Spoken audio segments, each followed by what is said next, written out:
செய்திகளை தொடர்ந்து பார்க்கலாம். காஞ்சிபுரம் அண்ணா பட்டு கூட்டுறவு சங்கத்தில் கடந்த 2 மாதங்களாக ஜரிகை மற்றும் மூலப்பொருட்கள் வழங்கப்படவில்லை என கண்டித்து நெசவாளர்கள் உள்ளிருப்பு போராட்டத்தில் ஈடுபட்டிருக்கிறார்கள். மேலும் விவரங்களை எம்முடைய செய்தியாளர் துரை வெங்கடேஸ்வரன் வழங்கலாம் கேட்கலாம்.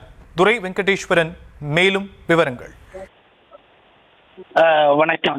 இந்த பட்டு நகரம் என்று அழைக்கப்படக்கூடிய காஞ்சிபுரத்திலே பழமையான அறிஞர் அண்ணா பட்டு கூட்டுறவு சங்கம் சுமார் 50 ஆண்டுகளுக்கு மேலாக செயல்பட்டு வருகிறது. இந்த அறிஞர் அண்ணா பட்டு கூட்டுறவு சங்கத்திலே சுமார் 3000க்கும் மேற்பட்ட உறுப்பினர்களாக இருந்து வருகிறார்கள். இந்த நிலையில் நெசவாளர்களுக்கு தொடர்ந்து கடந்த சில 6 மாத காலமாகவே அவர்களுக்கு மூலப்பொருட்கள் கொடுப்பதில் சிக்கல்.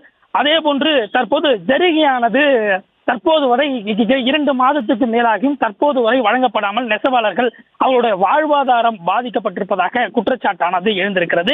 இந்த நிலையை தொடர்ந்து அதிகாரிகளை நாடியும் தற்போது வரை ஜரிகை, அதாவது பட்டு மூலப்பொருளான ஜரிகை கிடைக்காத காரணமாக நெசவாளர்கள் கடும் இனங்களுக்கு ஆளாகி தற்போது இன்றைய தினமானது இந்த அறிஞர் அண்ணா பட்டு கூட்டுறவு சங்கத்தில் அந்த அலுவலகத்திலே முற்றுகையிட்டு தற்போது சுமார் 100க்கும் மேற்பட்ட அந்த சங்கத்தினுடைய உறுப்பினர்கள் தற்போது உள்ளிருப்பு போராட்டத்திலே ஈடுபட்டு வருகிறார்கள்.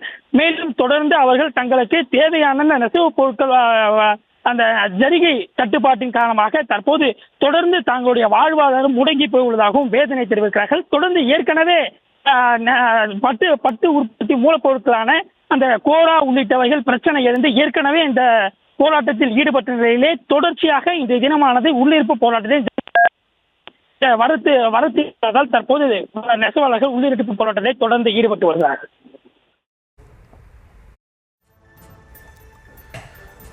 விரிவான விவரங்களுக்கு நன்றி துரை வெங்கடேஸ்வரன்.